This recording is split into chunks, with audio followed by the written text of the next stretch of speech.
Diamond হারবারের স্পর্শকাতর এলাকায় চষে বেড়াচ্ছেন যোগী রাজ্যের আইপিএস অজয় পাল শর্মা। এলাকায় এলাকায় হিংসা রুখতে কড়া দাওয়াই উত্তরপ্রদেশের দাবাং অফিসারের। রাতের বেলা 117 নম্বর জাতীয় সড়ক ধরে কেন্দ্রীয় বাহিনীর জওয়ানদের নিয়ে রুট মার্চ বিশেষ পুলিশ পর্যবেক্ষকের, সঙ্গে একজোড়া সাঁজোয়া গাড়ি।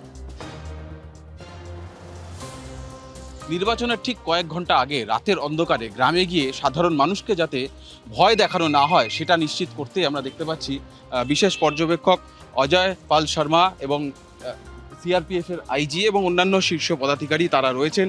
তারা অনবরত ফলতা, ডায়মন্ড হারবার সহ বিভিন্ন জায়গায় যাচ্ছেন, মানুষের সঙ্গে কথা বলছেন, রাস্তায় ঘুরছেন, সাধারণ মানুষের আস্থা জোগানোর চেষ্টা করছেন যাতে রাতে বা আগামীকাল নির্বাচন শুরু হওয়া বা নির্বাচন প্রক্রিয়ার মাঝে কেউ বা কারা বা দুষ্কৃতীরা যাতে ভয় দেখাতে না পারে, সাধারণ মানুষ নির্বিঘ্নে ভোট দিতে পারেন সেটাকে সুনিশ্চিত করার জন্য একেবারে ধরে ধরে তারা গ্রামে যাচ্ছেন।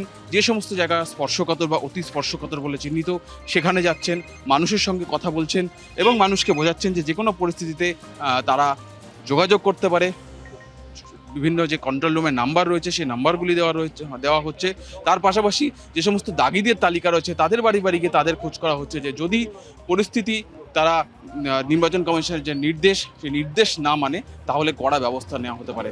গোটা দক্ষিণ 24 পরগনা যেটা জুড়ে আমরা দেখতে পাচ্ছি সকাল থেকে পুলিশ বিশেষ পর্যবেক্ষক অজয় পাল শর্মা এভাবেই ঘুরছেন এবং মানুষের মধ্যে ভয় যাতে না থাকে, মানুষ যাতে নির্বিঘ্নে শান্তিপূর্ণভাবে নির্বাচনে অংশগ্রহণ করতে পারেন সেই আস্থা জোগানোর চেষ্টা করছেন।